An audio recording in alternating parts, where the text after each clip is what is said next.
Hello guys, welcome back to Jansh classes.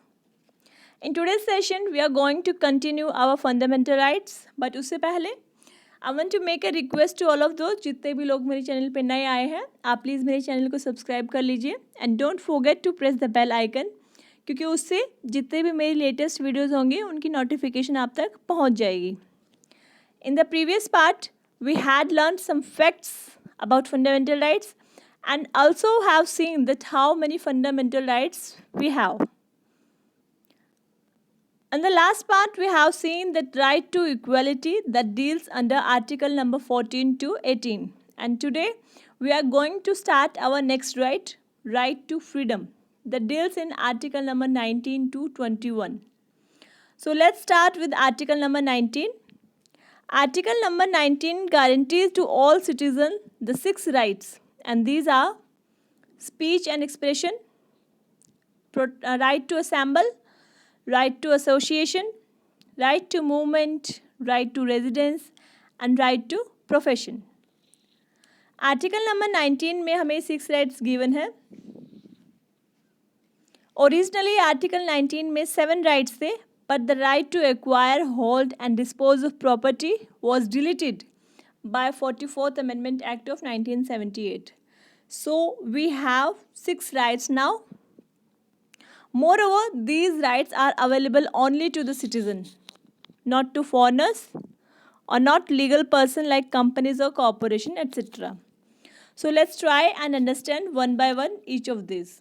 The first one is right to speech and expression. Right to speech and expression, it implies that every citizen, that means not to foreigners, please focus on my voice. Right to speech and expression, it implies that every citizens, not foreigners, it is available only to the citizen. प्रत्येक नागरिक को अपने views, opinion, beliefs, conviction express करने का अधिकार है, फिर वो चाहे बाय वर्ड ऑफ माउथ हो, राइटिंग हो, पिक्चरिंग हो, प्रेजेंटिंग हो और in any other form. Supreme Court ने freedom of speech and expression में कुछ और भी चीज़ें इंक्लूड की हैं. For example, right to propagate one's views as well as view of others. हम खुद के व्यूज़ के अलावा दूसरों के व्यूज़ को भी प्रोपोगेट कर सकते हैं. Freedom of views, freedom of the press, freedom of commercial advertisement, right to telecast, that means government has no monopoly on electronic media. Right to know about government activities. Freedom of silence. Freedom of speech and expression में अगर आपको कुछ नहीं भी बोलना है, that you have also a right to freedom of silence. आप चुप भी रह सकते हैं. You have freedom of silence. Right to demonstration or picketing but not right to strike.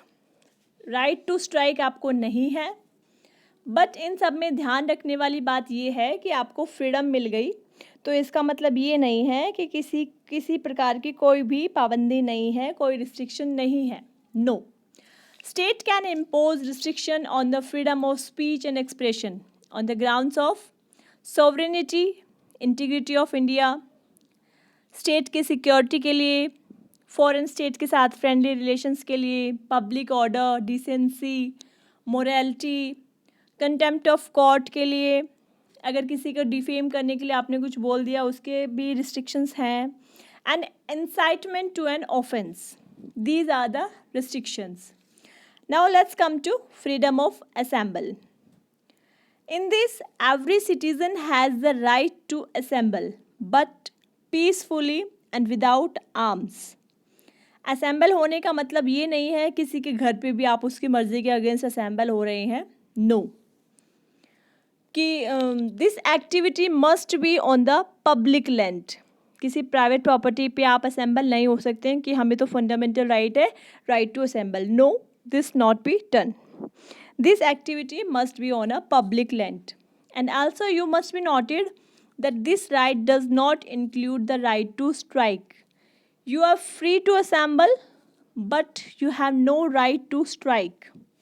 You must assemble without arms. And also, इस right पे भी कुछ restrictions हैं. State can impose restriction on the 2 grounds: sovereignty and integrity of India. And also, Under section 144 of Criminal Procedure Code, a magistrate can restrain an assembly. Magistrate है 144 की धारा पर भी असेंबली को पाबंदी लगा सकता है. Magistrate can restrain any assembly meeting, any process if there is a risk of obstruction, annoyance or danger to human life. And lastly, this article allowed the citizen to assemble but without arms. अब कुछ लोग कहेंगे इसका मतलब ये है जो सिख लोग होते हैं वो अपने साथ एक कटार रखते हैं हमेशा ही, जिसे हम किरपान भी कहते हैं, if I am pronouncing it correctly.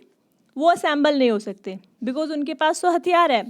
तो I will say surely they can assemble because carrying kirpan is their religious right under article 25 and it is not open display of arms, so they can assemble.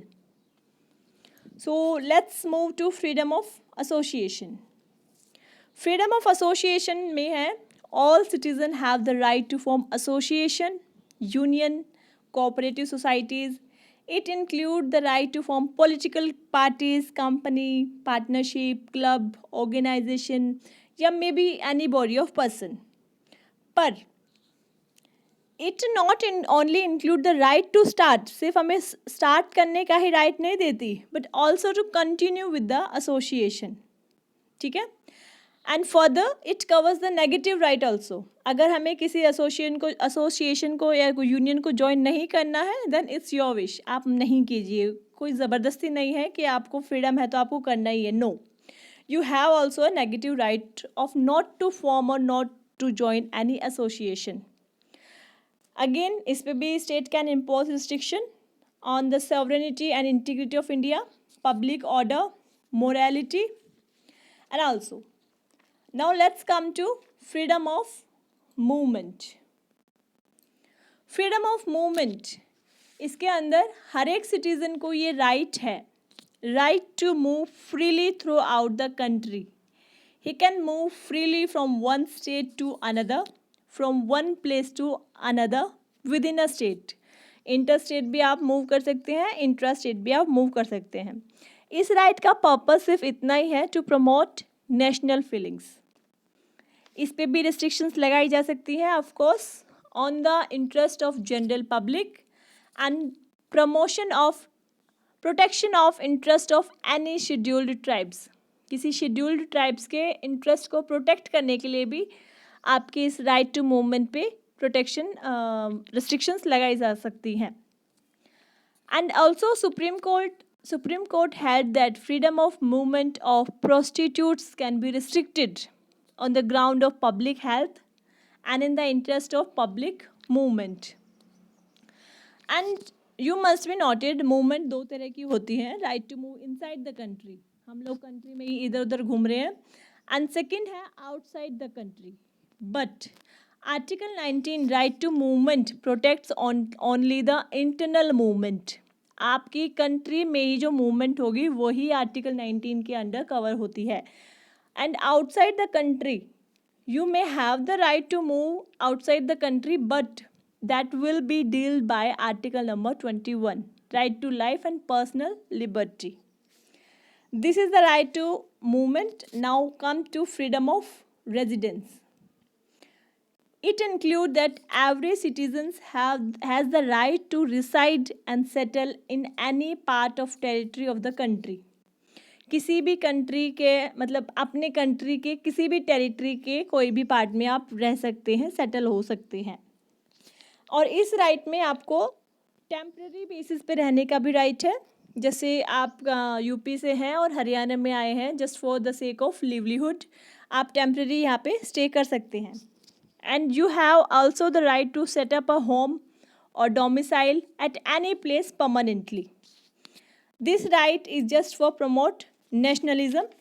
And also again state can impose reasonable restriction on the exercise of this right on two grounds, and they are interest of general public and the second one is protection of interest of any scheduled tribes.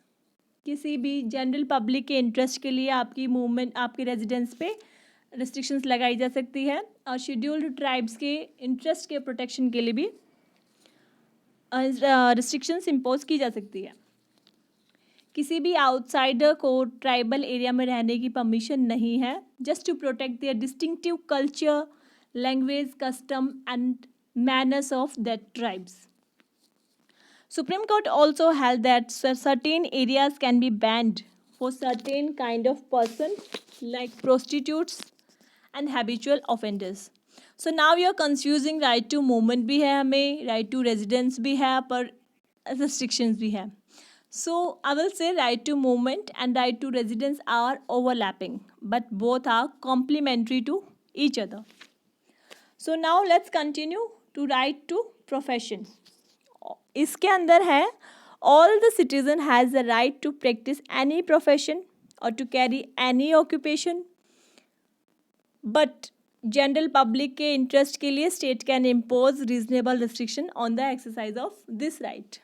Further, state के पास ये power भी है किसी भी profession, trade या business के लिए प्रिस्क्राइब या टेक्निकल क्वालिफिकेशन इशू कर सकती है, and it can carry on by itself any trade, business, industry or service, whether to the exclusion of citizen or otherwise.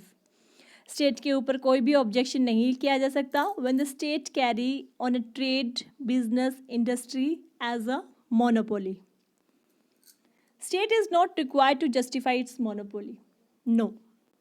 But इसका मतलब ये भी नहीं है कि आपको right to profession है, सो प्रोफेशन और बिजनेस के नाम पे you are doing immoral things. No, like trafficking in women और चिल्ड्रंस और इन हार्मफुल ड्रग्स और explosive. State can absolutely prohibit these or regulate them through licensing. So you have these 6 rights under Article 19. That's all for now. Here we completed our article number 19. Rest of the rights we will do in the next part. Fundamental rights are a bit important. That's why I want to clear these so that you can't miss any question on fundamental rights. Lastly, if you like the video, please like it and share it with your friends, with your groups. If you have any query, then let me know in the comment section. Thank you. Stay tuned. Be safe.